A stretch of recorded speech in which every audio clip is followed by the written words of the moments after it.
इधर जैश ए मोहम्मद के संदिग्धों की गिरफ्तारी के बाद अब यह पैटर्न खुला है कि इनके निशाने पर जेनजी रहते हैं, यानी युवाओं को टारगेट करते हैं जैश ए मोहम्मद और पाकिस्तानी हैंडलर से जुड़े ये संदिग्ध आतंकी।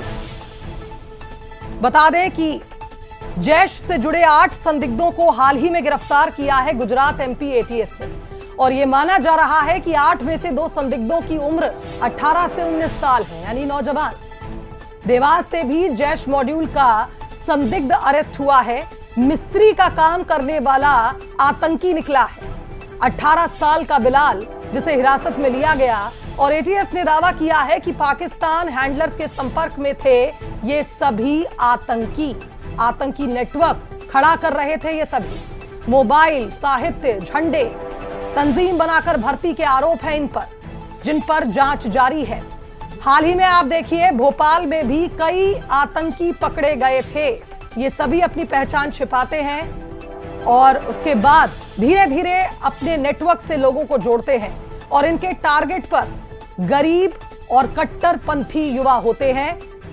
नई जनरेशन यानी जेन जी को ये टारगेट कर रहे हैं। और इस मामले में तो एक और बड़ा खुलासा ये हुआ है कि इन्हें 3 लाख की फंडिंग हो रही थी।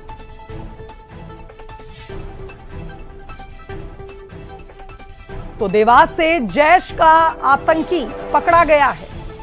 मिस्त्री का काम करता था, जिसके मंसूबे क्या थे वो अब एटीएस ने गिरफ्तारी के बाद बताए हैं। एक बड़ा नेटवर्क खड़ा करना चाहते थे ये आतंकियों का, स्लीपर सेल का काम कर रहे थे, और 3 लाख की फंडिंग इन्हें दी जा रही थी पाकिस्तानी हैंडलर से। ये 8 आतंकी जुड़े हुए हैं।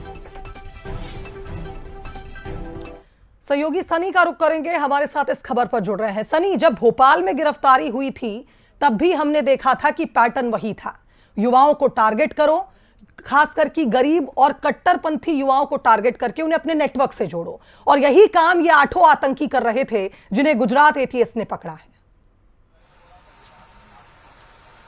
जी, निश्चित तौर पे बिल्कुल आपने सही बात का जिक्र किया शुभांगी। जिस तरह से गुजरात एटीएस ने एक ताबड़तोड़ कार्रवाई आतंकवाद के खिलाफ की है, और जिस तरह से गुजरात एटीएस ने 8 आतंकियों को गिरफ्तार किया है। एक मध्य प्रदेश के देवास जिले से बिलाल दुरानी को गिरफ्तार किया है। बात की जाए तो गिरफ्तार आरोपियों की उम्र एक की 18 वर्ष है, दूसरे की 19 वर्ष है। और जिस तरह से जैश ए मोहम्मद के निशाने पर अब जेएनजी को निशाना इन्होंने बनाया है, जिस तरह से जरूरतमंद और गरीब को ये युवाओं को टारगेट करते थे, और जिस तरह से कट्टरपंथी युवाओं को प्रेरित करने का काम करते थे, इन पर जो है टेरर फंडिंग कर भी आरोप लगाया, और एक मध्य प्रदेश और गुजरात में एक अपना नेटवर्क बनाना चाहते थे। लेकिन उससे पहले गुजरात एटीएस ने इनको गिरफ्तार कर लिया, उनसे पूछताछ की जा रही है। लेकिन इनके पास से कई जिहादी जो दस्तावेज हैं वो भी बरामद किए गए हैं। लेकिन बात की जाए तो लगातार देखने को मिल रहा है, मध्य प्रदेश एटीएस ने भी बीते दिन पहले शुभांगी ताबड़तोड़ कार्रवाई की थी।